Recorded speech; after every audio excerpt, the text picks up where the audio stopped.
one of the trends in the last few years is that recruiters expect job seekers who apply to posted jobs to jump through more and more hoops.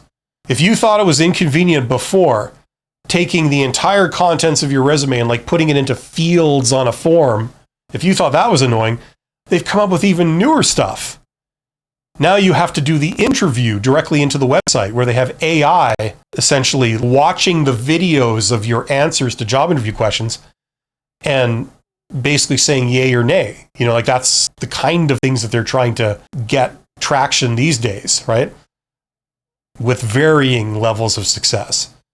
You know, so this kind of crap, what we're seeing is that a lot of job seekers are having less and less patience for this kind of thing. It's the pendulum starting to swing back the other way. Because job seekers are saying, nah, screw you. This is too much work just to apply for a minimum wage job or whatever. Does that make sense? But the people that say this stuff, they're correct. But then when they go on to say there's no alternative, that's where they're wrong. Because there's a very clear alternative, the hidden job market. You could do that. You could have like a video presentation of yourself and people can see what you look like, how you speak. They hear some accomplishments. If that's what they're looking for, that can give you some advantages some of the time. Other times it might not make any difference, right? But sometimes that can help.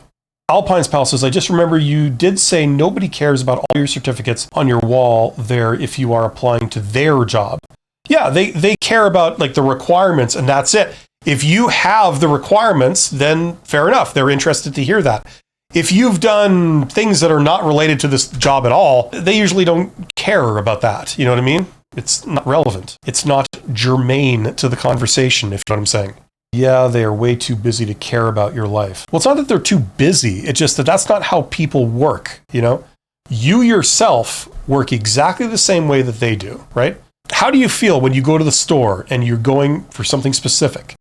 It's like, okay, I've got some errands to run today. I need to go to this store, that store. I need to pick up one of these. I need to pick up one of those. And then you go to that store, it's a department store, and then somebody stops you, some salesperson stops you and says, hey, would you like to know about, you know, this thing that we're trying to sell? It has nothing to do with why you came here. It's nothing that, you know, you'd ever really thought about. But do you want to hear all about it? It's like, what's your response? Probably, no, get the hell out of my face. If you're a man, you might carry a board with a nail through it to help you deal with such an eventuality. If you're a woman, you might carry a rolling pin or some such artifact. Or no, it would be a rolling pin and a baseball bat, you know, something like that, right?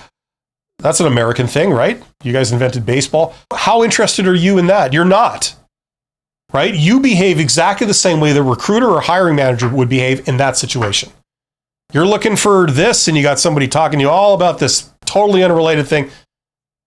You know, you might smile and nod to be polite, but are you interested? Of course not.